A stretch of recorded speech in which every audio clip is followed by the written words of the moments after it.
I'm excited though. Are you excited? I'll find Yeah. We ready. We ready.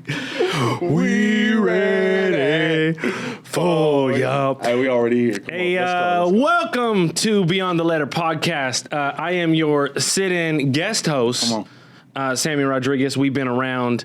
I've been on, and we have El Jefe, What's up, Jeff what's up? Osborne, the one and only, Come on. sitting in. This is Patriot's your home church. Yeah, it's home. This is home. It's home for me, man. You're an elder here. Yeah. You're probably a deacon. You're probably all the titles. Who knows? You know, but I'm so excited for today. I think we're gonna have a good time. What are we gonna do? What are we gonna talk about? Who knows? I don't even know. But you've been all over. I see that hat. We both got the red hat game. You know, The from the memo's Holy on Ghost. point. Yeah. Yep. I got mine, which we'll talk about in a second. I was just up in the Bay Area, but you've been traveling all over. Where you been? That's what, from Hawaii? Yeah, this Hawaii, Mike Yeah. Kai was up with Inspired Yeah. Church, and then right after that, Adam came through. Yep. And he preached the house down, so that was Yeah. really dope to have like a back-to-back. But this is one of their merch that they hit me with, and I was like, oh, this is money. Yeah. Like, I love hats. Like, Yeah, me too. I'm bald. Yeah. But wait. I got. Can we see? Can we see it? No. Can we see it? Hey, let's look at it. Yeah, we got to see Hey, it. look. Oh, that looks. You see it? Hey, But okay, look, check.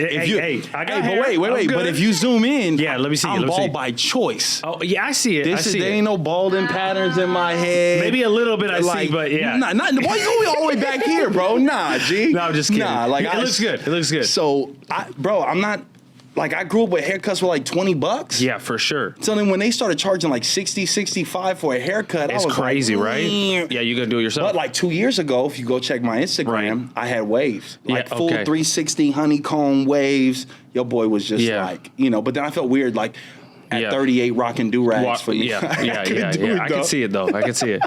How many hairstyles have you had throughout your whole lifestyle? Not many, dude. I rocked the curls Okay. when I was younger. Yeah. That's how I got Nadia, curl for the girls. You know what I'm saying? So that's how I got Nadia. And then when then I started growing my hair out, and then I had the afro, then I had the braids. Like that was back when B2K was hit, so I had the braids with the beads. Yep. I was on the, like that, just shaking the beads, and then and then, dude, I just went to, B2K, man. bro, Remember B2K? Bruh, everybody, man, I was working. You got served? Bro, everybody was like Little Saint, bro, when he did that move, Saint was bro. crazy. That was everybody. That was Bro, wild. but everybody thought like back in that day we were Mario, bro. We was got that ice box with, all that stuff, man. So Bro, that was crazy. dog, wild, bro. So I had that, and then I just had the waves, man, and Yeah. then finally I was like 20. But here's a trip, dude. I was like 22, rocking the ball cut because we were so broke when we first got married that I couldn't afford any money for any haircuts, and I got asked to go speak in Florida at a school. Yeah. And so I couldn't get a haircut, so I just go upstairs and I shave it. I come down and Nadia's looking at me like just bald. And mind you, like when and how old are you? I'm 22 years old. And dog. you just I just shaved yourself? it, like myself. I'm upstairs, dog. And Did you fade it good, or was it just a one all around? So what happened was I tried to line myself up. Oh no! And then it hit hit back, and I was like, oh shoot. So I've never told this story, Doc. So you get an exclusive first. Look, I gotta share this because it's hilarious. So then my hair was like longer length, so I was trying to cut it down. Yeah. And so I cut a clip like right here in the front. Like it was terrible. I was like, oh my God, what am I gonna do? So I get the smart idea, like, you know what? I heard that if you go get S curl, you relax your hair, then maybe I could relax it so it's so straight that I can pull it down. You tried to do a greater miracle. That's what you're trying to do. Bro, wait, it gets worse. What happens is I don't pay attention to the time frame. Oh. And my head starts burning. Oh. And I'm like, yo, what? So I go to the shower and I'm like trying to wash it off my head. My head's burning. Dog, I took on this side, it was this side, I took the greatest like chunk of my hair from it burned off, and my hair never grew back in that spot. To this day. To this day. So when you see my hair, like my waves was dope, but I had to go longer here to kind of compensate. But after that, your boy's been bald ever since. And that's when he started loving hats, guys. That's when from that day forward, No, I'm the same, bro. So I'm the same way. Like, I probably have about 50 different hats. I love hats. Bro, I love them. Like, get a good cap. Love them, bro. Make a memory. Get a hat. I'm a man of many hats. Come on now. Hey, Come on now. double entendre. A year? All right. And anyways, so I went up to the Bay Area this weekend. I was preaching at Alameda. Yep. So I had to bring in our pastor up there, Pastor Fuego. Had to bring him into the city. So I'm from the Yay area originally. Okay. That Vallejo Benicia. Right. Yeah, I'm from up there. Right. And San Francisco is the city, right? You call it the city. Hey, we're going to the city. Everyone knows it's San Francisco. So I brought Fuego out to some of my spots, a good coffee shop, a good like market with some good food. We just had a great time. But I was looking for an OG Niner hat because I'm a Niner fan. I'm a Giants fan also. I don't hate the Dodgers. My dad would hate me for saying that. No, he wouldn't. But I'm a Laker fan because of Kobe, right? So anyway, I was looking all over for a hat. I went to a few different thrift spots. They were selling like hats that look like they got out of the garbage for like $400. Oh, no, that's crazy, bro. And I'm like, there's no way I want to get that kind of hat. But I ended up having dinner with some friends, and we ended up walking to like, I don't know, 5, 6, 7 blocks, look at a few stores, and I found this hat for like $30. Bro, and it was like the Lord had it for me. You know what I'm talking about? Bro, hey, look, I would say the Lord's in it, but I'm a diehard Raiders fan, dog.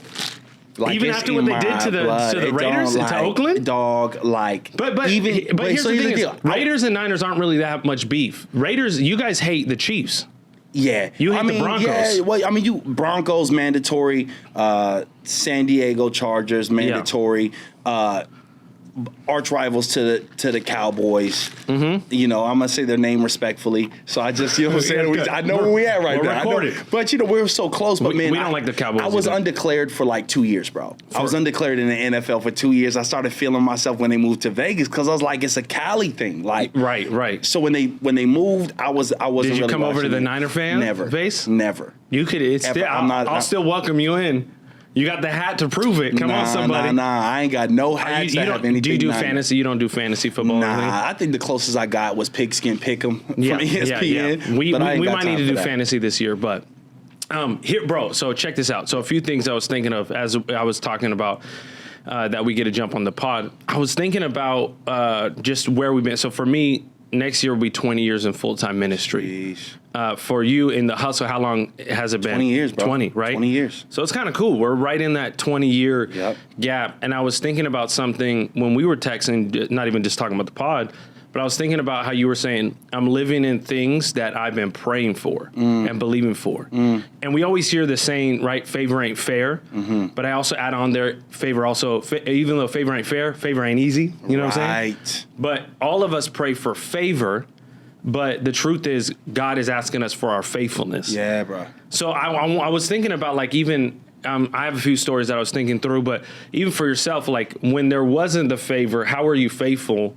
Also, even talk about the failures, because I think the faithfulness and the failures prepare us to walk in the favor that we're walking in. Yeah. So even like as the Lord's opening the door for you, what does that look like to remain faithful through the failure, faithful through the disappointment, and even faithful through, man, I don't know what's going on, what's going to be happening. You know what I mean? Yeah. Dude, that's crazy that you say that, because I did, and I feel like I'm watching my life unfold. Seeds that I planted 20 years ago. Yeah. I'm seeing them come to pass now, and I'm starting to kind of like recognize that this whole success game, if you will, is a game of longevity. And you've been in ministry long enough, and they tell you it's not a sprint, it's a marathon.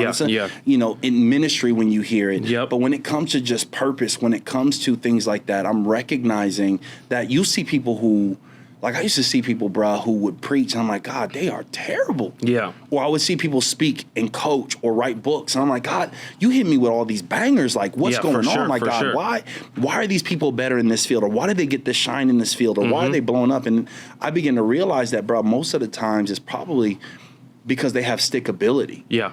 Like, you're able to stick with something even though you don't see it. And so you ask the question, like, what allowed me to stay faithful in my seasons of being broke, government assistance, EBT. Like, bro, I had a moment. I was sitting here at church, tithe and offering came by. It's probably like a month ago. I've been on the road since then, but I was in service. Nadia was sitting to the right of me. They go, hey, this is your time for tithe and offering. I just looked around, And I was sitting where, with the elders and everybody. And I was like, God, there used to be a season for like 6 years of our marriage where I'd be sitting there crying because the only thing I could put in the offering then, before I got all digital, was like $1 because we barely had $100 to our name, trying to figure out how we're going to eat with this dream that God's going to use us. And I think the thing that allowed me to have stickability, if I'm just going to be blunt with you, is I had no plan B. Yeah. Not because I wish I could tell you, like, I had no plan B because I was motivated. Bro, I had no plan B because I was an ex-felon. Yep. I had strikes, I had all these strikes to my name, charges against my name, and McDonald's wouldn't hire me, so I had no other option. I couldn't even scrub toilets. So I had no option other than to look at what God has placed inside of me to do it. And so I feel like God blessed me in my journey because he removed that plan B. Yeah, it's good. And because he removed that, it caused me to actually like build those skills, bro. Like, and I talk about it all the time, like when I'm on the stage or talking to companies that, bro, we're in Chino Hills, man. Grew up in Chino Hills, and so I remember when Nadia and I were married, bro. I'd go digging through trash cans. I'd wear a suit jacket doing it so that I could feel like I was somebody. Crazy, bro. And then I would go to the Panera and sit down for like 4 hours and just create journals of messages and sermons, hoping that somebody would one day hear me preach. People dogged me, laughed at me. God's not going to use you. I would take like cups of coffee from people when they would leave and plates of food and just put it in front of me so I could like imagine what it was like for me to be able to eat or be able to pay for those things. Crazy. And I would sit there for 4 hours, bro, and just put together craft like sermons. On the business side, I would create motivational speeches and then sermons, and I did that, bro, for like 5 years. How long were you doing that? 5 years? 5 years, dog. And that's because nowhere else would hire you because of... No, I couldn't get a job, bro, because of my background and what ended up happening. And then Nadia became, disabled because of her job, so her wrist would give out when she would hold Jaden when he was younger. Crazy, bro. I was using T-shirts for diapers. I didn't have any money for fever medicines when Jaden was a baby having a fever. I felt like trash. And so what gave me the longevity is I didn't have a way out. But I think when some people get there, well, a few things. One, for people listening, some people are like, man, I guess what I'm going through ain't that bad. You know what I'm saying? You share what's happening. But then the other is that there are people that will just be like, this is too much. I'm out. What kept you from like even throwing in the towel, just being like, I can't do this anymore? Putting on suit jackets, going through trash cans. Like, what kept you through that in those 5 years? Bro, I did say I couldn't do this. I said it every day. I got so mad at God because I'm like, God, I'm trying to share what you did in my life. Yeah. I'm sending out 2,000 press kits. Me and my boy Larry, we send out 2,000 press kits. Like, he does music, and I did the little, the headshot, the CD, the stamp with me, like, giving, like, a message. Yep. And I mailed it out to, like, 2,000 churches. Really? And the only one who reached out of 2,000 churches was one of our friends, Donnie Briggs, from West Angeles. Wow. So he hit me like, yo, I would love to just meet with you and see. But out of 2,000, nobody would hear me speaking. Yeah. So, bro, I think that's what kind of just kept me in the game of just still keeping that moving. Then I finally got to a point where I was like, look, nobody's going to ask me to speak. So then I'm going to create my own avenue. And that's when I came up with Gold Mines, where I would go to my mom and dad's house and I would invite people to come. I would share a message. They would come in. They would hear like Coldplay. They would hear some Stevie. They would hear some Coldplay, like, bro. A little bit of like everything. Hashtag couple getting caught. Moving on. All right. That was crazy. Hey, I left it alone. I was gonna go there, bro. Hey, you the one who mentioned Coldplay, bro. And I just started speaking, dude. And 5 people showed up the first time, and I stayed at it. And then that 5 turned into 25, 35, 45. The next thing you know, like 150 people being crammed in the house. Athletes started coming, actors. Then the CEO would come from a company. And then after that, bro, it just started, like, God just used that moment to just open those doors for me. When was that? When did that happen? So you said you hustled for 5 years, longer than that. But then that broke through. Was that like, how long ago was that? 10 years ago? 15 years ago? I got out of prison 2006. Yeah. So from 2009 to like 2016. was the grind. It was, but even after that, it was still a grind, bro. Like, yeah, of course. I didn't really get to the place where I'm watching God like really do what he's done until realistically like 2 years ago, bro. If I'm being real with you, like to the point to where like these doors, these tables that I'm sitting at, I'm like, God, are you kidding me? But bro, I was in gladiator school the whole time. Yep. And the hindsight is now I feel like because I went through what I went through, I have the weight to speak the way that I speak. I have the weight to be in the rooms because I was a massive people pleaser, bro. Yeah. Oh, dog, like the lights would have killed me. Like the lights would have killed me. That's so true. And I was thinking this too, like a lot of times we are praying for certain things, but then the doors aren't opening and we're disappointed. God, why isn't it happening? But the Lord's like, actually, I'm holding it back because if I put you there, it would take you out, right? Oh, yeah. Because it's our gifting might get us in the room, but it's our character that keeps us in the room, you know? Boy. And so I was thinking about just like, being faithful and the favor that God has. And again, for me, 20 years in full-time ministry and having the opportunity to preach on stages of like 60,000+ and then others in like 5 or 6. And we all know this, stages don't fulfill you, right? Titles don't fulfill you, none of those things, but it's the doors that God opens for you. And then I think the beautiful thing is just about being faithful. A lot of people, even people that I've been in the room with 10, 15, even 20 years ago that we all said yes together. And then I look around, I'm like, man, where are they? They were ahead of me or they were, in front of me. And so I was just thinking through about just the faithfulness piece of it and about stepping into what you're passionate about. And just even some of the things of like, what have you and what have we learned on continually fostering that faithfulness? I was thinking of stories like, I think it was, am I thinking of, Jacob, right? Jacob works for his wife. Laban. Yeah, right? Bro. And then gets tricked and then works in that 2 7-year periods, right? So 14 years. And he said 7 years was as a day because of how much he loved Rachel, right? And I just think of different moments that anyone who has a call of God on their life in the Word, and I know a lot of us are, the big thing is that we're all looking at like, what's my purpose, right? What am I? If you're Christian, you're asking the question, what is my calling? If you're a non-Christian, you're asking, what am I on the earth for? What is my purpose, right? And that anyone who has a call or purpose, the truth is, look at their preparation period. Right. Like I said, Jacob, look at Moses, right? He jumps in, tries to settle a dispute between the Israelites, kills an Egyptian, then comes back. And what happens? They're like, are you going to kill us too? He bounces and he's a shepherd for 40 years. Bro, crazy. Or the story, or even think about David. Here's what was interesting. Everybody always says like, that we preach it because it sounds good when they're like, yo, man, it's crazy that David was anointed as a king and he knew he was anointed as a king and then he gets sent to the backside of the mountain. But when you read the text, nowhere does it say that he was anointed to be king. It just says he was anointed. Yeah, that's good. But Samuel never told him you were going to be anointed as a king. So that's even greater of a frustration in my mind if I look at it. For sure. Like, yo, God, you anointed me for something. But for what? Right. And here's another fun little nugget. You want a little fun nugget? You ready for this? When the Israelites asked for a king, that was man calling for a king. Remember that? Right. So Saul was anointed, head and shoulders over everybody. Don't hate the tall people. Okay, we're anointed, but we're also called by God in the name of Jesus. Alize, I know that was for you. Alize's in the room, Andy's in the room, Nancy's in the room. They also might ask some questions in a little bit. So just be prompting if there's anything that comes to mind, interrupt us. But here's what's crazy. Saul, right? When he was anointed, it says he was anointed with a flask, a man-made object. When David was anointed, he was anointed with a horn, a God-made object. Bro, I'm about to throw my shoe at you. I tell you what, I haven't even. That's in the chamber. And what happens is when we anoint it according to our ability, it's a man-made thing and it falls. But when God says, "I'm looking for a man after God's own heart," and it's a horn of oil from an animal made by God that God anointed David. And here's the thing: this will prophesy. I tell you what, this might be for Andy because he don't know how to eat tacos. No, I'm just kidding. I love you, Andy. Here's what's crazy, right? David was in the field within eyesight and earshot of everything happening.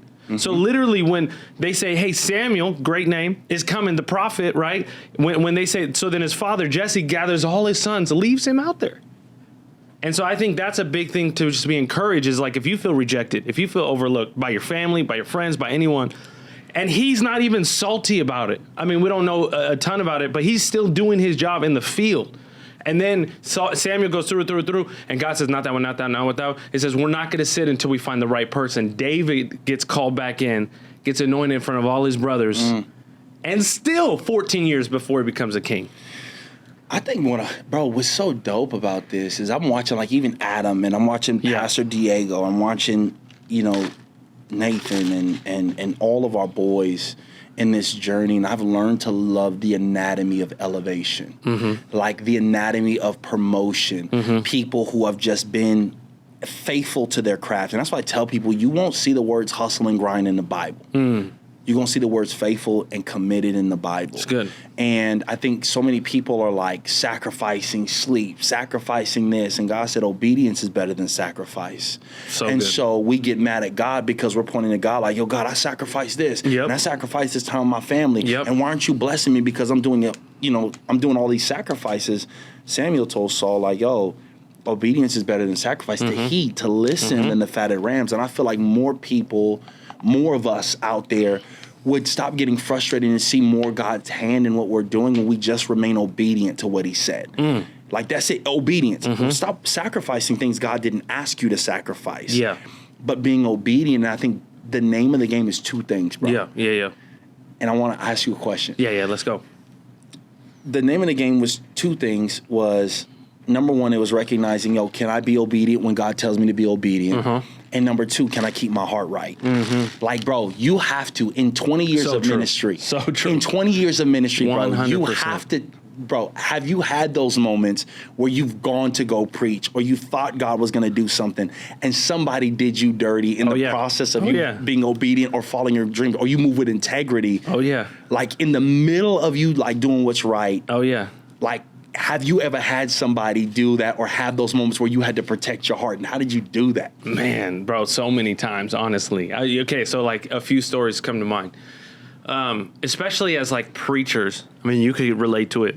You want to kill it each time, right? But then there are certain moments when like you don't, and then you just feel like so much like frustration. You're like, I hate this. It's almost like golf. Like you do bad, you're like, I hate this sport. That's and then every the next time day I'm you out like there. wake up, you're like, maybe I don't hate it that much, So there's a few stories that come to mind, but the first one that came to mind when you asked, because you said say those two things again. You said make sure your heart's right is the second one. Number one, you want to move with obedience, making sure you do what God asks you to do. But number two is it's making sure you protect your heart while you're in that journey, while people are burning you. Okay, here's one. You ready for this? Yeah. You ready for this?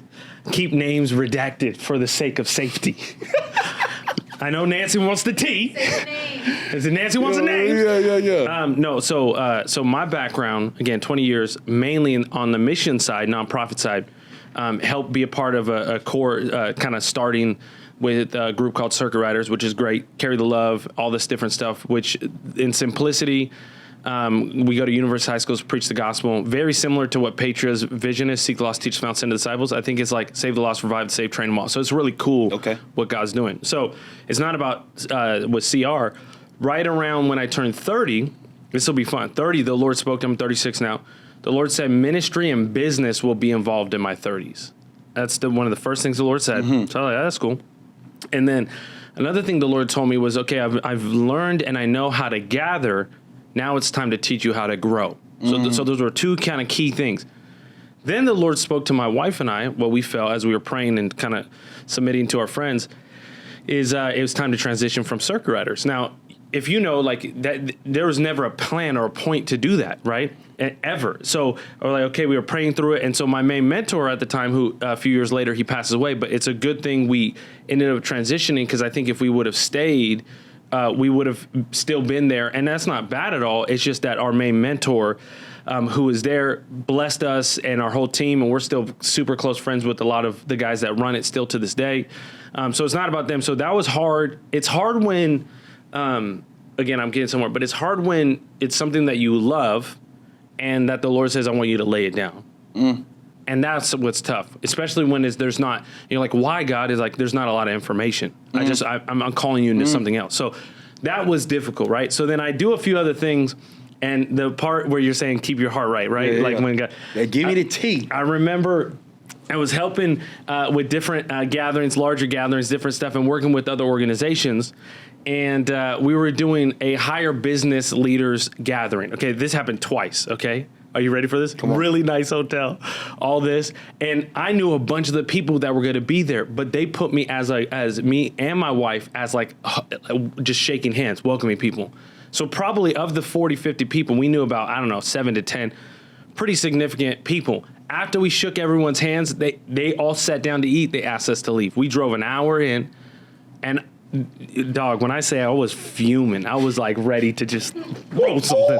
And I was like, what? And it's like, again, God will offend our mind to get to our heart, right? Wait, hold on. What do you mean? I think a lot of times is that, what I mean by God will offend our mind to get to our heart is this, is that when things are going great and you're walking in the faithfulness and the fulfillment of the anointing, and there is a role that you have, you're like, it's so easy to be like, God, thank you so much, even when there's hardship. But when some of those stuff is stripped from you, right? Our identity is not in what we do, it's that we're a son or a daughter of God. What we do is our assignment.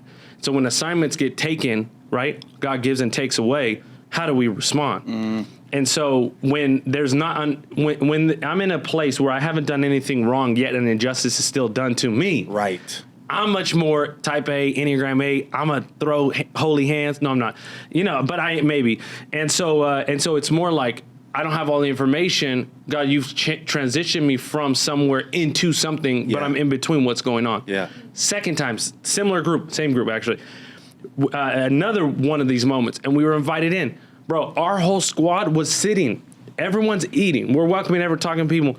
There's about like 30 tables, like doing a whole pitch. They asked us this time to bring our wives with us, right? So Chandler was with me for that last one, but our whole team asked us to bring our wives, and we're all in the back row, bro. They're all eating. We're just sitting there. Like we're just while they're eating with everybody, everything that's going on. And we're like in the back row just to observe how it's going versus actually bringing us into it. And although that was wrong, right? I don't believe that was right. That's what leadership shouldn't do. That's still a moment where keeping your heart right, even in the midst of injustice and even in the midst of pain. And I think that it's hard for people like myself, I think anybody, right? When you're wronged and it's not really even anything that you do, you're like, this is wrong. This is, especially I'm a justice guy. Yeah. But what is the Lord teaching you in that? Are you still founded and trusting in the Lord, helping lead a massive ministry? Now you're in between, although it's being built and there's favor on it and you're not where you've been, what are you going to do? And it's in those moments, there's so many moments, but that the Lord forms you. And then a year or two later, the Lord spoke to us about church planting. And so, bro, I tell you what, the frustration, and it's crazy because I think about, bro, like 10 years. I was sweating telling the story. Hey, I see you, bro. You over there stressing. I'm about to, no, okay, keep My going. man moving like, go.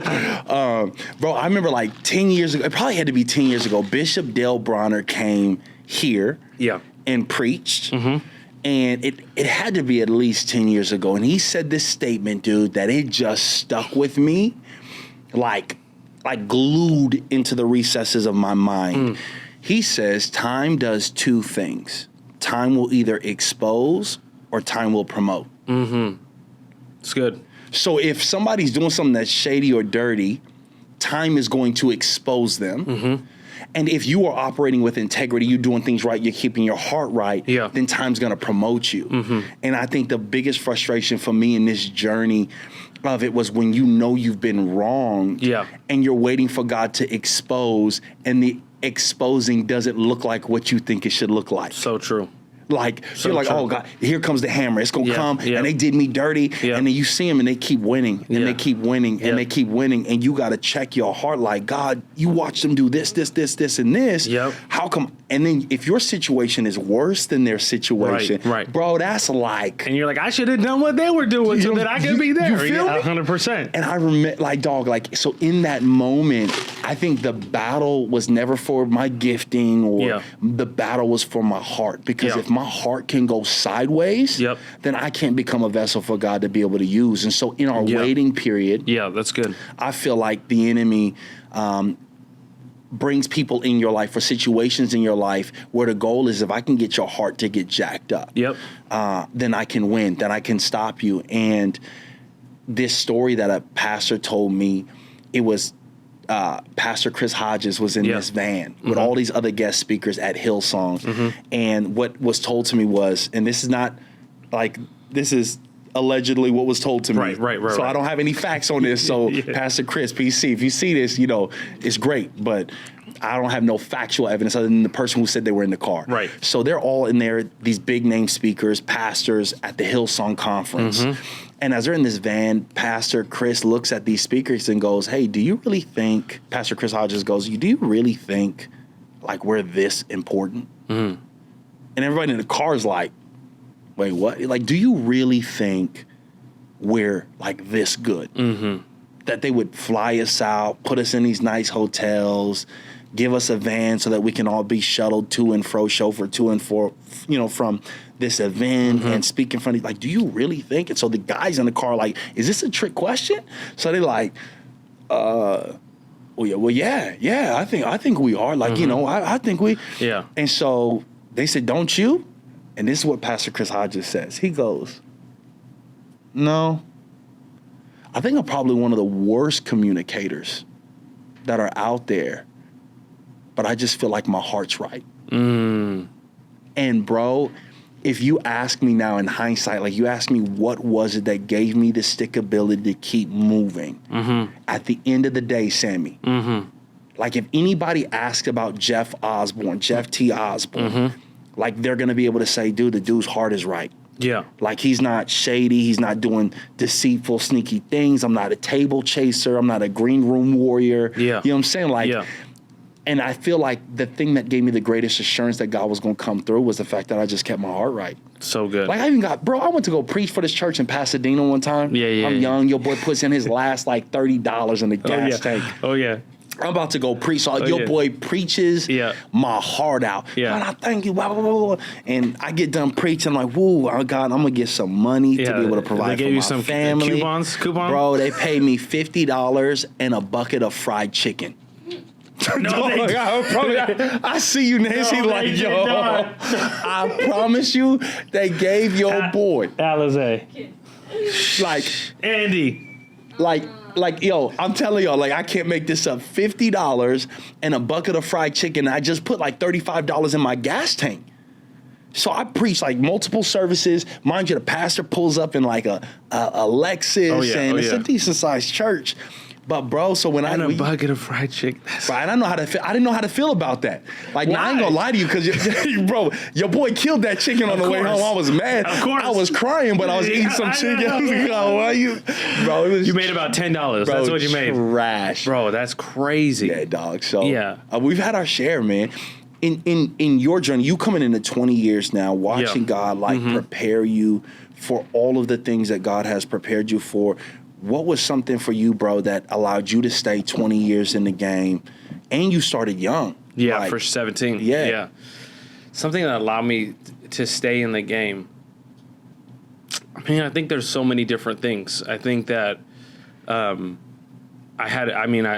always loved the Word. So, like, I think even, like, something that would be fun for even parents who are listening to this. So my mom and dad, they would take us through the Bible every year. As our kids, I got 2 older sisters. So by the time I was 8 or 9, we've gone through the Bible 9 times. So I always had a huge love for the Word, So like even when I was younger, I remember my mom would always tell me this story. And I was like, man, I really wanted to learn Hebrew and Greek to learn it in the original language. So I've always had that, like, but I think it's also, Proverbs says, train up a kid in the ways of the Lord, and as they're older, they won't depart. Right. So I think that like sowing those seeds into your kids are so timeless and fruitful and eternal, right? So I think that love for the Word. I think that I said this. What's really fun is we were talking about actually calling. Knowing your calling, all this different stuff. And I was like leading a little breakout for our church, and I was just talking to them about all you got to do really is give God your yes.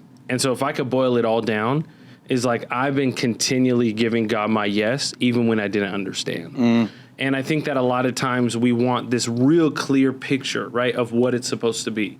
And it's like, God, what do you have? But if God would have gave me that 20-year vision, I would have been like, there's no way, like there's no way I'm doing that, right? Right. But little by little, as I gave God my yes, he gave me 6 months, and then 9 months, and then 12 months, and then 2 years, and then 3. And then as I kept giving God my yes, he would give me a little bit more in my faithfulness. And so I think through just continually giving God yes in the ups and the downs, allowed me in those 20 years to look back and just be like, man, this is so exciting, but also looking forward into what we're walking into as well. And so I would say like that's one of the things for me. What about you? You talked about that idea of like just giving God your yes, and I think that was the biggest thing for me. The mistake that I learned, Watchman Nee says, there are two major obstacles that when you're anointed by God that we make that stop us from becoming who God has called us to be. He said the first is the sin of disobedience. So that's not moving when God told you to move. But this was the one that almost derailed me, was the sin of presumption. And that's presuming that I know how I'm supposed to move without asking God. So I'll give you case in point. Dog, this is, hey, Pastor Adam, if you watch this, dog, this is, so people, Are we talking about the story? Oh, bro, like people don't know, like for Pastor Adam, for Adam to be my brother, like I don't even consider him a best friend. Like that's my brother right there, for sure. Right? That's a big deal. Yeah, like bro, like it's a story. Like dog. Okay, all right. So we get to this place where I'm, God, you're calling me to go speak. You're calling me to do something. So I'm like, yo, I'm called to be an evangelist. So we're here at the church. Nadi and I been there. They get word. Me and Adam link up. We go have lunch. We start talking. He's like, bro, I get a call from Miss Connie. Hey, Jeffrey, this is Miss Connie. Hi. We want you to come and preach at Abundant Living Family Church right now, ALFC. At that time, I'm like, God, this is it. I'm 25. Lord, this would have been my dream to be able to preach. So I go preach. They ordain. They bless us like tremendously to be able to move across country to Florida because God is calling me to be an evangelist. That's what he's calling me to do. So I leave. And when I go to leave, we're sitting there and there happened to be an art conference at Celebration Church. So I'm about an hour and a half drive from there. So I don't have any friends. I'm talking to Adam. Adam's like, bro, I'm going to be there. So your boy was so broke. I couldn't afford a room. Adam's like, bro, just get a room with me. We going to be good. And we'll chill at the conference. We chill at the conference. Uncle Dino Rizzo stands up. He's like, we're going to change this world. I'm like, yeah. You're like, yeah, we are. Yeah, we're going to reach our cities. I was like, yeah.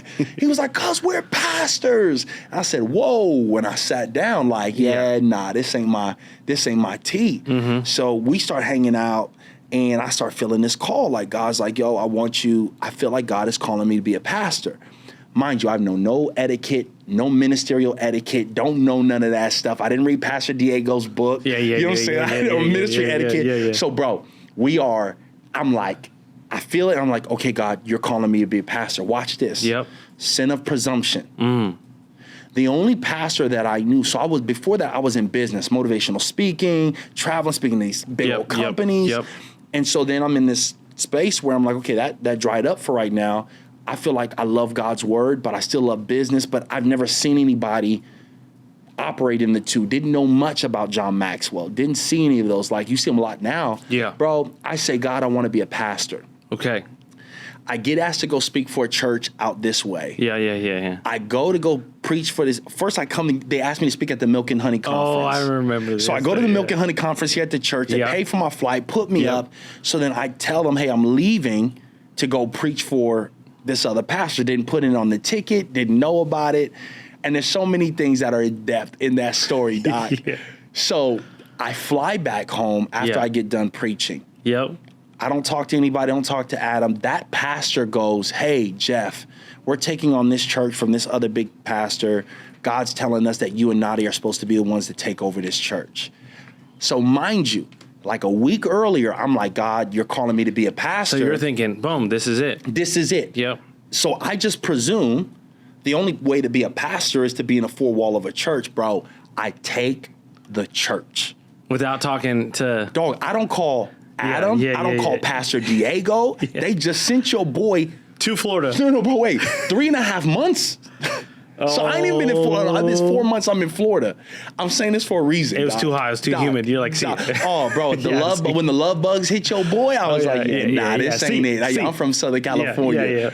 So, bro, I go and I moved my whole family in 1 week. And you don't tell anybody about this. I don't tell nobody. Remember, I don't know ministerial ethics. I'm just thinking, God, this is you. You just trying to figure it out. Bro. Follow the favor. Yeah, bro, that's what I thought I was walking in. Right. And so one of my mentors was like, yo, who's controlling the money? And I was like, oh, you know, this pastor's going to be good. He's a man. He goes, son, who's controlling the money? Mm-hmm. I was like, no, it's good. Like, he's a pastor. Nothing's going to happen.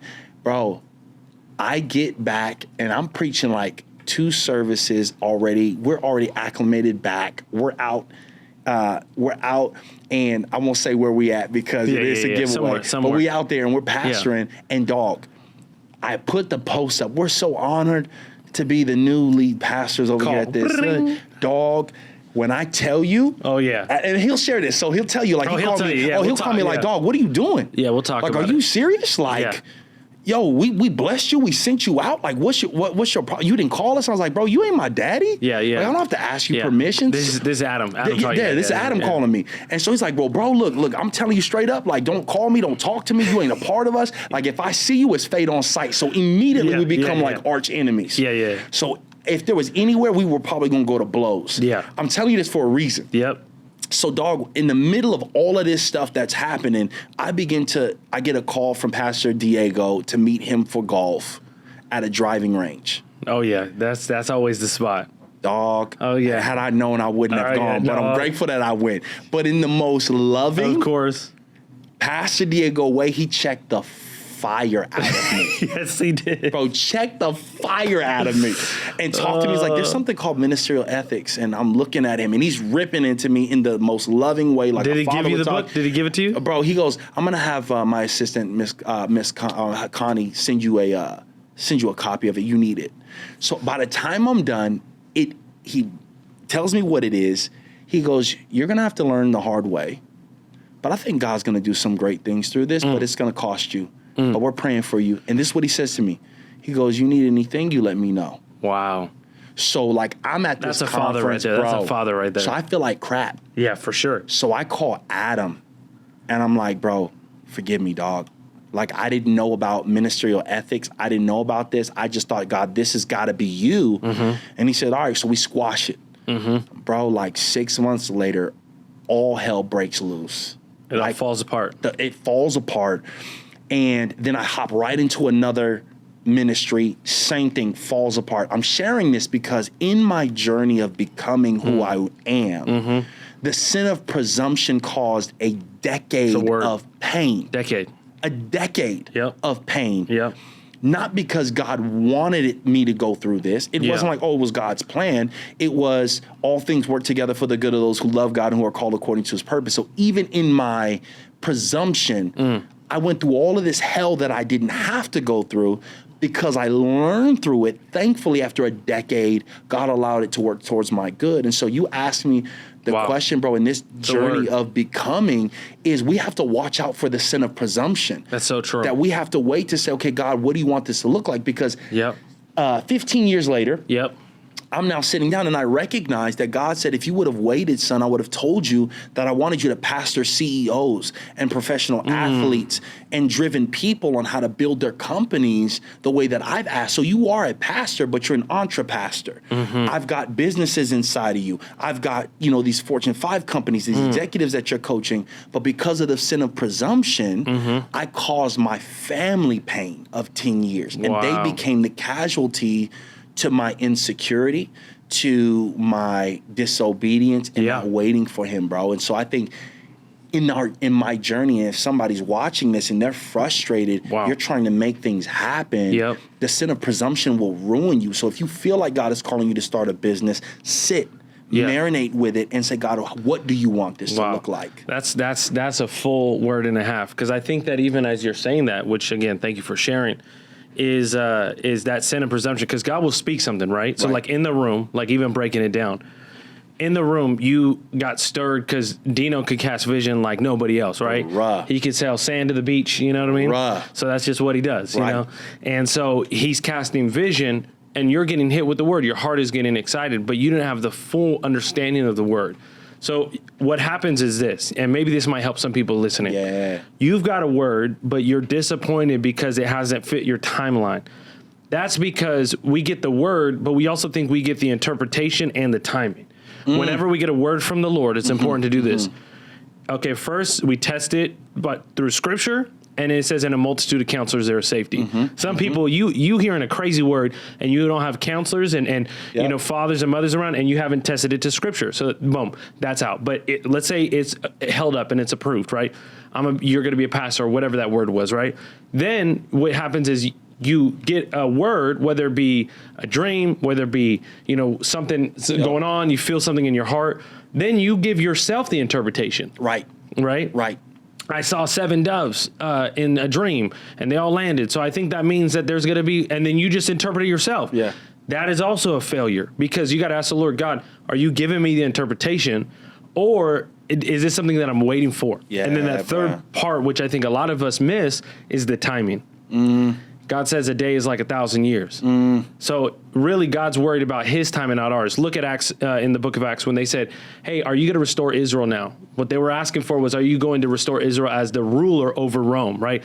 A political power. Jesus goes, it's not for you to worry about times and seasons, but wait, be my witness, and then you're going to be my witness in Jerusalem, Judea, to the ends of the earth, right? And I think that's part of it when we're thinking through, even like you said, the sin of presumption interpreted what you felt stirred by, also interpreted the timing. So here's where another thing that I was thinking of is that right before what's right comes what's right now. Let's use that in a relationship. I know this ain't beyond I do. Come on, but you better talk about it, Pastor. Collaborate, right? And so what happens is a lot of times when people are wanting to be married or in a relationship, whatever that is, before Mrs. Right, there's Mrs. Right now, right? Yeah. And what happens is you're ready, and the enemy, right, what he'll do, or yourself, or just circumstance, will put someone in your path when the one that's supposed to be before you, not talking about the one, if you believe there's one, whatever, but the one that the Lord has is if you just waited a little bit, and it's the timing piece. And I think that's the big thing because we're talking about 20 years in ministry. We're talking about being faithful, giving God your yes, all this different stuff, is that the one thing that I've learned, if anyone could accept this, is give the Lord your timing. Give the Lord the timing of the word. Yes, you want to pray into it and ask the Lord for it, but give the Lord the timing of your word. And then most of that stuff will work itself out, because you're going to continue to give God your yes. And then you'll realize, boom, wow, I'm living in my word right now because I didn't worry about the timing. Bro, and I think the last thing that if you ask me, like, a major reason why I've been able to last as long, part of recognizing timing is to be submitted. Yeah. And so even in my seasons, I would call Pastor Diego and be like, yo, I'm going to come down and meet with you. I had people in my life that I gave permission to be like, no, bro, it's not your time. Yep. And they weren't small thinking people who were haters. Yeah, for sure. It's people who are in that season, or they're going where they're going. So it used to frustrate me. I used to be around all these big name individuals who with one phone call could change my life. Right. And they're not recommending your boy. Right. And I'm looking at them like, I'm gifted. Like, they don't see how gifted I am. But what they saw was the immaturity in me in seasons where those open doors would have eaten me alive. I would have not been able to manage the relationships that I have now, or have the weight. And so because I've been submitted, and even now, I am an elder here at Patriot. It's one of my greatest honors that I have when they ask me to be a part of this. But they will tell you, like, if I'm traveling, I'm speaking, they're like, yo, Pastor Jeff, I get an email, or Adam's like, bro, can you be here for this? I'll go drive, pick somebody up. You tell me where. If my house needs me, I'm here. I'm submitted underneath that. And that submission also gave me protection, but it also gave me borrowed influence. Yeah. Where because I'm submitted, these pastors or these big name organizations are looking like, yo, who do you have speaking into your life? Because you have a lot of gifted people, but they're not accountable people. Yep. And we live in the most gifted generation that has ever walked this earth, in my personal opinion. For sure. Communicators. For sure. You know, all of these things, but we are also the generation that lacks accountability. Yep. And I think what's allowed me to stay this long in the game is being able to take a dream or a vision, bring it to somebody who you feel like God has given you the ability to tell you no. And then be mature enough to say, oh, they're not hating on me. but they know what I can't see. And I think that's what's given me longevity. That's what allowed me to swerve a lot of scandals. Yeah. It's what's allowed me to know how to navigate the green rooms and what to look for and what not to look for. And that's what begins to allow us to last. It's crazy, bro. We're gifted. There's so many people, like even I were saying, that are gifted but not rooted.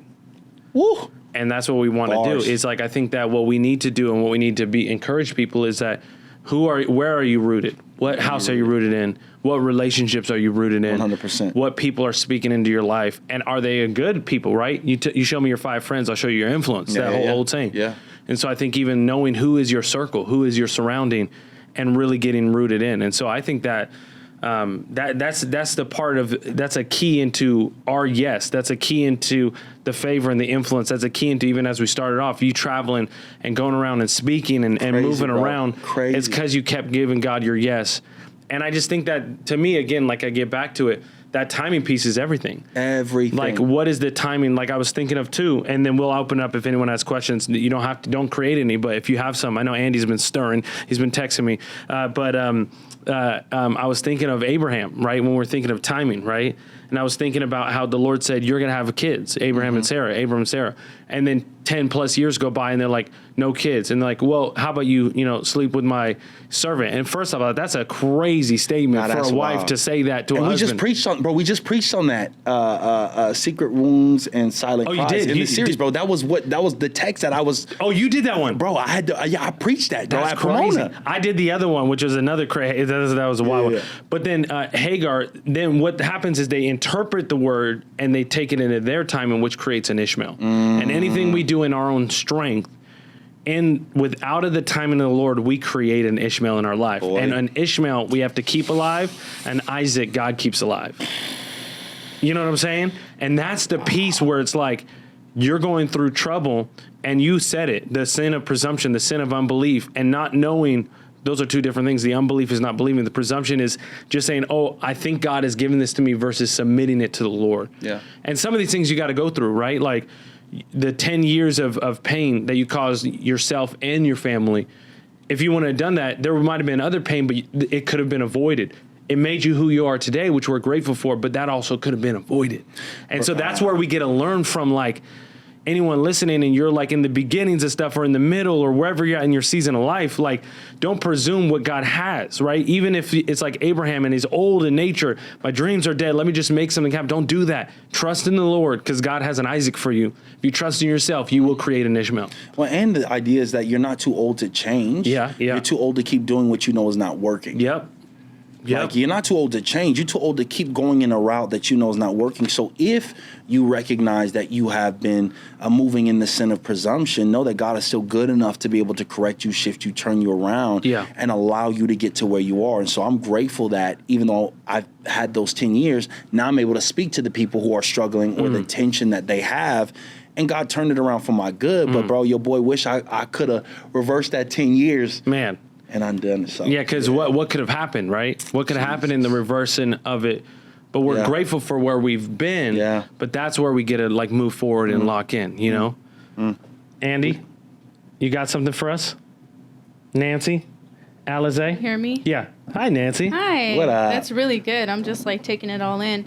I know you guys mentioned kind of going back to seeing people that have wronged you, or, you know, I think it's kind of easier to justify when somebody has wronged you, and then you can kind of keep that wall of bitterness. But how do you deal with when somebody hasn't wronged you necessarily, but it's a friend of yours and they're where you want to be and you're not there? So a little bit of almost like jealousy. Yeah, even, like jealousy, envy, you know, and sometimes it happens with siblings too, you know, where it's like a brother or a sister somewhere where, you know, the opposite person wants to be, and they're like, they don't celebrate you, they don't cheer you on, you know. So, I mean, I think there's several ways to respond to this, but I don't know, what are your guys' thoughts when it comes to your close friendships or family members where either you're on the side of I'm winning and they're not celebrating, or I want to be where they're at. And you love them, they've never wronged you. Yeah, I love it. So how do you, like, it's like a mixture of emotions where you might want to be happy for them, but at the same time you're grieving that you're not there. Yeah. Yeah. I'll tackle that one, and you tackle the other one. Yeah. Which one are you tackling? I'm gonna tackle the one of the jealousy, when you feel that jealousy and that tension. Yeah. You could weigh in on both of them. Yeah. So one of the biggest things that's a great question, Nancy. That's love really that, good. Nancy. I was gonna say, I love that question because at the core, when we all say that we want to be successful, when we say we want to be successful, at the end of the day, at the bottom of success, the root of success is the word fulfillment. When we say we want to be successful, what we're saying is, I want to be fulfilled. So when it comes to what we call jealousy or envy, we're not necessarily hating what that person has. We're hating the fulfillment that it looks like they have because they have that. And that's an area where we know that we're unfulfilled. To be fulfilled means to be satisfied or happy because of fully realizing one's abilities and potential. So fulfillment means to be happy or satisfied because of fully realizing one's abilities and our potential. Here's what happens. When we deal with jealousy, it's twofold. Number one, it is a tall tale indicator that we know we are living below our standards. And so we're mad because we're watching somebody not settle for mediocrity, and now they're winning in life, or they have fulfillment in life. The second thing that it does is it tells us that we believe that somebody else can have what God has created for us to have. So when I'm dealing with jealousy, what I'm saying is, oh, it's not fair, I should have that. So you think that God would give you a purpose and a calling that somebody else can take from you. And so now I'm jealous because I believe that somebody can have what God has had for me. And so how you kill off jealousy is that you recognize, okay, if I'm feeling this way, that means I know that I'm living below my standards. So I got to make sure, number one, that I'm leveling up. Like, I got to make sure that I'm living in obedience. And here's the thing that calms you down. If you know you are living in obedience to what God has called you to do, and you know that nobody can have what's for you is for you. What's for you, same for me, Alizé, Andy. What's for us is for us. And now it's just a matter of, okay, God, when are you going to bring that to pass? And so you don't have to hate on somebody because they have what God wants them to have. What God has for you is going to come to you. You just make sure that you're leveling up and you recognize that I don't have to be jealous because of what somebody has. So good. That's so good. Man, I was thinking of that. I'm trying to remember the saying that says, but I think that, okay, so for the first one is that what do you do when they're jealous of you? The other one is you're winning, but no one's celebrating you. That's pretty much what you're saying, right? That was the other one. Yeah. I think the jealous one, I love what you said, is I think that a lot of times we're jealous of things, areas where we think we should be, right? And we're like, well, I'm just as good, so I should be there. And I think a lot of times what happens is that we don't know what it takes to be in that spotlight. And so, or in that, wherever we're jealous of, it also could be almost like jealousy is really you could flip it, right? Where you're just inspired, right? And so flipping it. So if you feel jealous, be like, actually take it by, no, I feel inspired by what they're doing. But the jealous side of it, I believe, is we're wanting what someone else has. And that's where I think with the Lord is we got to be okay with, like, okay, I'm winning, I'm doing all these things, but I'm not getting the recognition. Let's use it for maybe sports. So like you're at the same level, but someone else is getting the recognition. Wherever that is in each category, I think what it teaches us is, are we okay if we never get the credit for something or never get the celebration for something in an area? Will we be okay? Or do we need that for approval? Dig deeper. That's identity. That's good. Right? That's so it good. has to do with identity portions where it's like you feel valued when you're celebrated. You see someone else celebrated, right? Or in this place of favor, and that's what you want. And so I think it's important for us, whether it be with a sibling moment, whether it be with friends, is that just practice just radically celebrating. Don't be fake, right? We don't want to flatter. We don't want to do that. Right. But practice radically celebrating. And if you feel any jealousy, no, Lord, I give that to you. And it's really about not knowing where you stand or where you sit with the Lord. God, I'm a son of yours. I don't need to be, even though, and I think like what you're saying, you felt gifted, talented with the right people, but they're not opening the doors. And a lot of times what we want to do is we want to bust those doors down. Yeah. But the Lord's saying, don't knock a door down that you don't have grace to walk through. Right. And I think a lot of people that we've seen fall or be broken, all this stuff, is because whether they knocked a door down or maybe the door was opened by someone else and they walked through, and the Lord said, actually, I don't want you to walk in every open door. Right.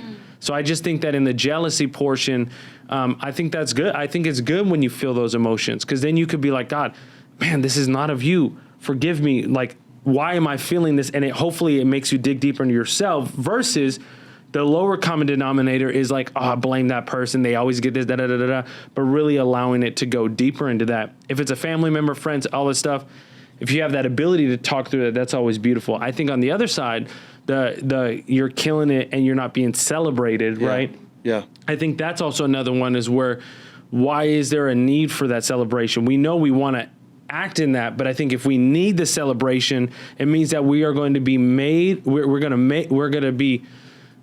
like, celebration will make or break us, right? So depending on what people say to us, because the crowds are fickle. Yeah. The crowds will puff us up one time and pull us down the other time. The crowd said, Hosanna, Hosanna to Jesus, and then said, crucify him. And so I think that learning what to do when the crowd's not behind you, even when you are acting in incredible moments and having moments to be celebrated. I do think, like, as a value for the Rodriguezes, we call ourselves the Rod Squad. I like that. That. The Rod Squad, we're kindest to our own family, right? That's one of the things. And then another thing is we are going to be radical encouragers, right?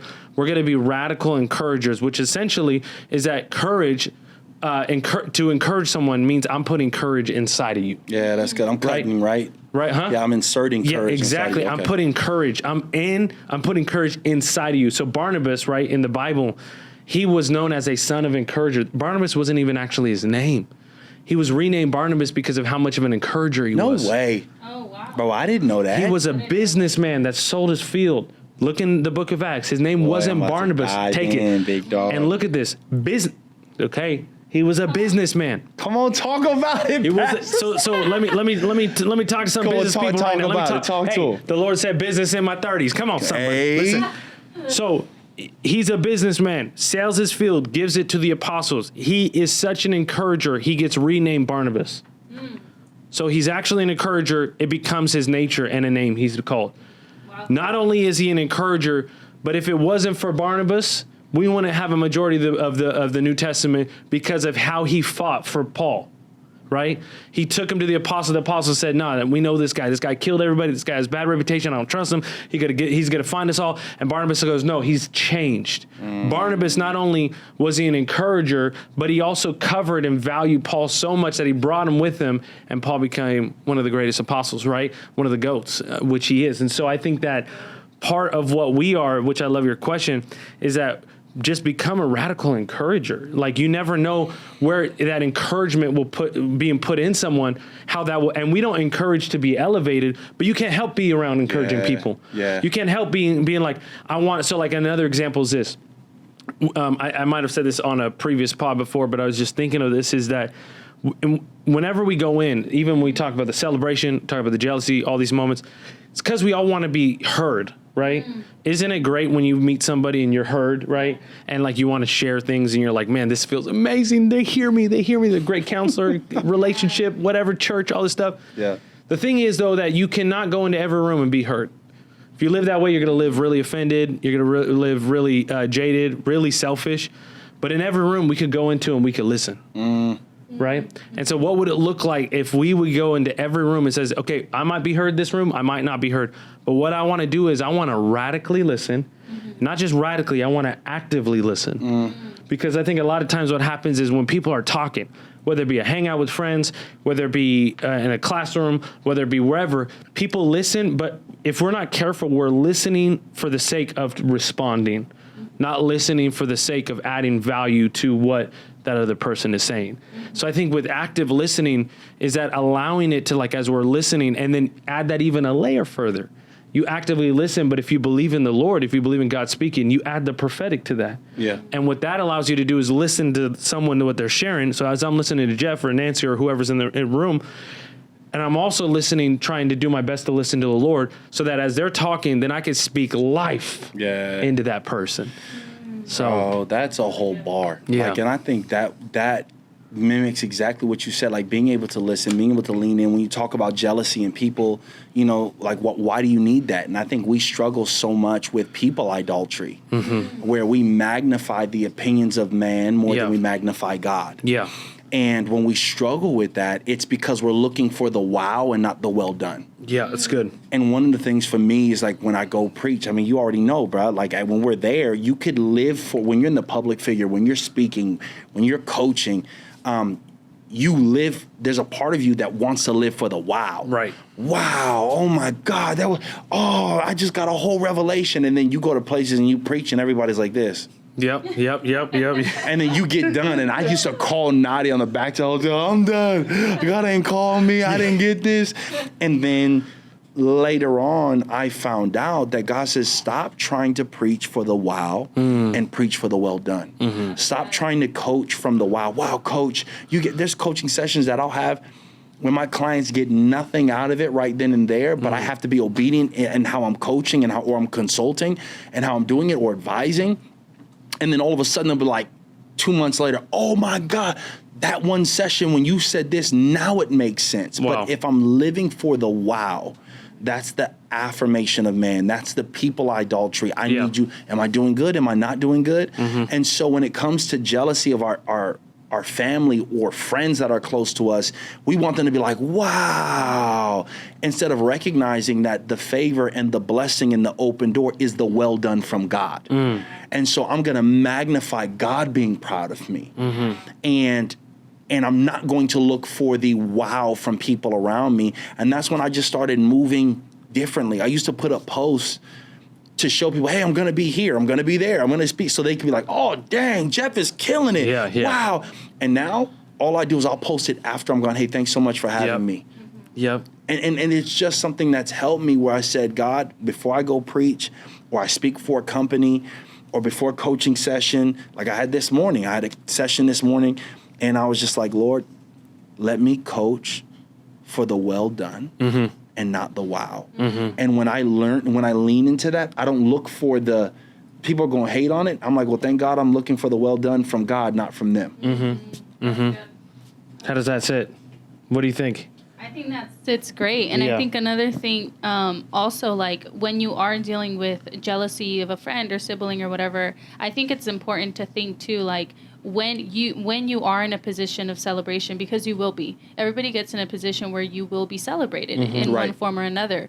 So when you're in that position, what kind of reactions do you want around you? You know, and you don't want to be that person that doesn't like a friend that's like secretly hating or, you know, whatever it is. So it's kind of just gives you a little reality check. Like, oh, wait a minute. Like, I may not be there right now, but when I am there, I do want my friends to be ready to like celebrate and encourage and all that stuff. So I think that's something to think about as well. But you guys added amazing points. Yeah. And people give signs. Oh, yeah. Like, people give signs. If you know you give them a small blessing, like, oh, I got these shoes on they look fake. You know what I'm saying? Are we both not you already know. So people will look at it, but if you see their face, stop talking to them. Like, if you tell them, like, if you tell them something, you see their faces like, or you tell them the first time and they didn't really say, wow, I mean, that's good. I love that for you. Like, you people like, come on now.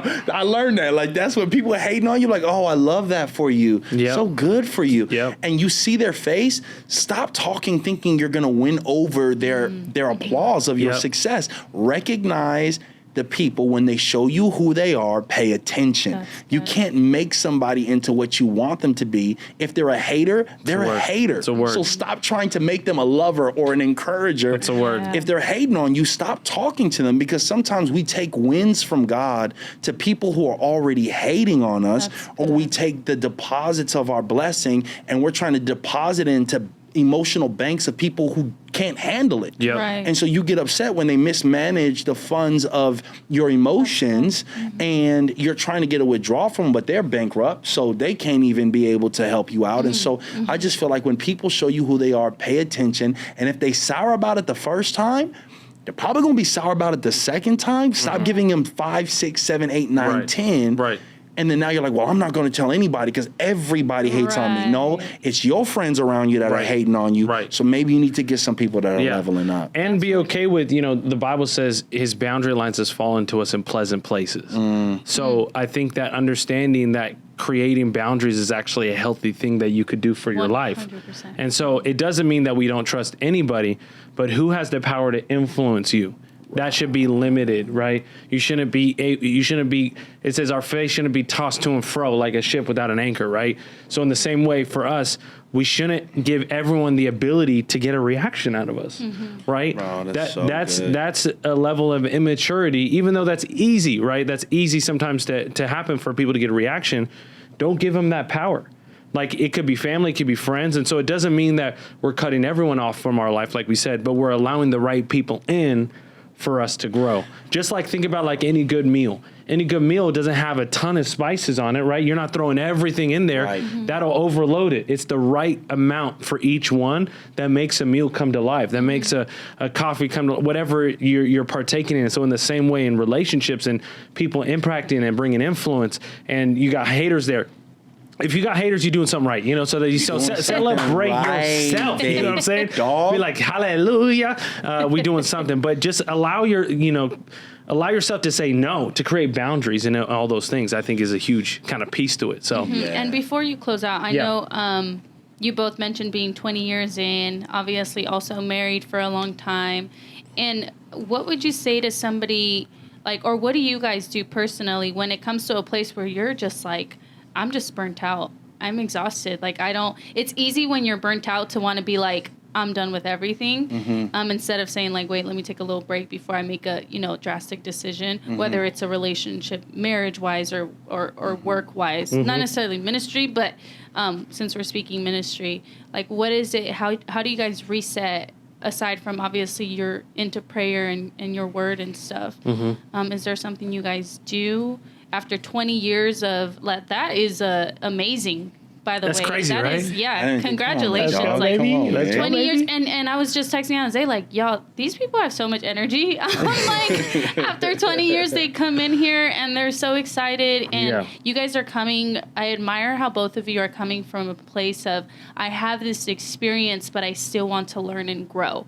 And I think that's something in leadership where we can really admire and be like, okay, man, they got 20 years under the belt. They know stuff. But it's at the same time, they have a heart to grow and learn. It's I know that God is going to continue to honor you both. Yeah, that's good. Thank you, Nancy. That's amazing.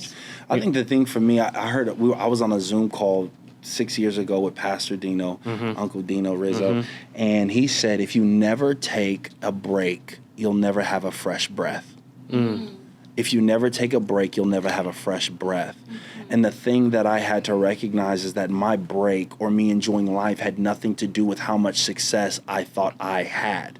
So I used to be like, oh, I can't take a break and enjoy myself because I only have this amount of money in my bank account. Or, oh, every time I'm not working, somebody else is going to take my spot and I haven't accomplished a lot, so I can't rest. But every time we do that, we don't give ourselves a fresh breath for God to breathe in new creativity, for God to breathe in new insights, revelation or wisdom or ideas. And so how I've been able to have the ability to continue in 20 years is I learned how to master my transitions.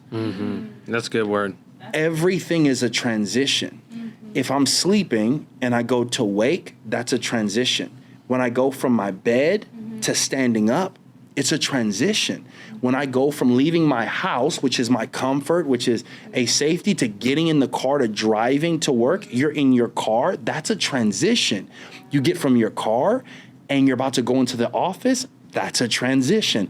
And so from this podcast, we go into this podcast and then we'll transition. And so I think that we get burned out because we don't know how to manage transitions. And what I mean by that is before I step into my next, I take a deep breath, I reset, I make sure that I got enough time, or if I have coaching clients back to back, I'll make sure that Nadia schedules me at least 15 to 20 minutes in between so that I can have a fresh breath, that I can do that. And then it's just recognizing your rhythm. It's recognizing rhythms of life. And so sometimes we get burned out because we're like this.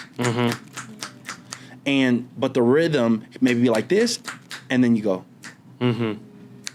And so when I was able to recognize the rhythm that I'm in my life and say, okay, this is a rhythm season where I'm going really quick, but guess what? I'm going to make sure that I give myself a breath to slow myself down. And I think that's what's given me longevity, is learning how to get to a place where I master my transitions. I give myself a breather to go from coaching or meeting or speaking from business to church. Last week I was at a business conference speaking, and then I was preaching at our boy Will's church on Sunday. And so it's just mastering those transitions that allowed me to last for 20 years. So good. That's what about you, bro? That's a word. Rhythms, transitions. I'll give the last R, recreation. Hello, Pastor. You better go ahead and bring them R's. RTR, them baby. R's. RTR. So I think that's super important. Rhythms are huge. I think that, so let me go into recreation. I'll go into one last thing, and then we'll close it out. But recreation, I was asking another kind of one of the sister churches here, Cottonwood. I was golfing with Pastor Bayless, and this isn't just, and his son Harrison. There's a few others there. And, I asked him, like, what are the, because I'm always going to ask you questions, especially for the OGs that are in the game. Right. I'm trying to get all that gold out, get all those diamonds. And I was asking him, what made you last in the long haul? What are things to avoid? All these different stuff. And one of the things he told me was something that someone told Oral Roberts actually told him when he was on the golf course was find a hobby. Okay. And it was about investing into finding something that you could have for fun for yourself. Yeah. Because if you don't have those moments of rhythms of, work hard, play hard, and enjoying it, then you're just going to continually go until you burn out and you do something dumb, or you just quit, or you just give up on life. And I think that a lot of times we're asking for such a spiritually deep answer, like I'm praying 5 hours a day. And if that's you, that's great. And prayer does help. You have to pray to give you longevity. You're absolutely right. Yeah, so like have to pray, have to read your word, have to do all these things. But I think sometimes we're almost like, okay, this person prayed 5 hours. Maybe when I'm deeper in the Lord, I could get up to the 5 or the 6. And yeah, if the Lord's giving you a grace to that, but for some reason we've made it into this works-based when salvation is always by grace through faith. So we do that out of a response to, because we want to commune with the Lord, not in order to, we cannot become more righteous than God already made us, right? And so I think that part of it is even going the long haul is finding activities, finding something that you enjoy doing, where you could just be like, life isn't all about everything isn't up to me, right? The truth is we all live in the main person energy, right? We all live in first person, like we are the center of attention. Yeah. And even a buddy of mine sent me something, and I was like, hey, we're all the main character. That's what I meant to say. We're all the main character energy.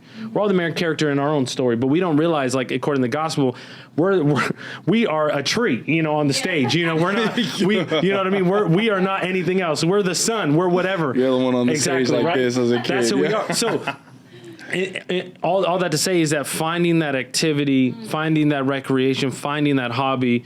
When I asked Pastor Bayless, he said, or Roberts told him, another guy told him that finding that brings joy, that could even get you out of certain things, and it actually is even more spiritual than you could think. Obviously, I'm a big proponent for golf, so that's me. And then I think I love the rhythms and the mastering transitions is so beautiful. Recreation. I just think that all those aspects will really kind of allow you to help it out. Oh, and then the last thing is this is, after the circuit rider kind of moment, and then I just had, because I've always been a builder and a starter, and so I had what I call pioneer fatigue, where I'm like, I don't even know if I want to do this anymore. Like, I'm not sure. I just need rest. And the Lord gave my wife and I rest before our kids, and I was like, just fatigued in it, and being fatigued and feeling like you're like, I'm tired. That's a normal feeling. That means you're human.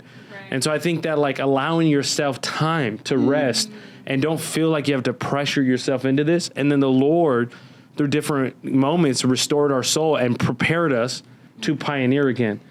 But I would just say some of those things is just giving yourself time to rest, giving yourself rhythms. And then without being too like surfacey, just don't give up. Like I think that like we've both had moments. You need grit. That like, we both could have given up a ton of times. But if we just keep saying yes, we keep pushing forward, whether we succeed or fail, you'll get to where you're supposed to get to. And it's not always where you thought you'd be, but it's about the journey what the Lord is taking you on. So that's what I would say. And I'll say just thank you to everybody who's been a part of my journey. If they're watching this, man, thank you for encouraging me. That's it.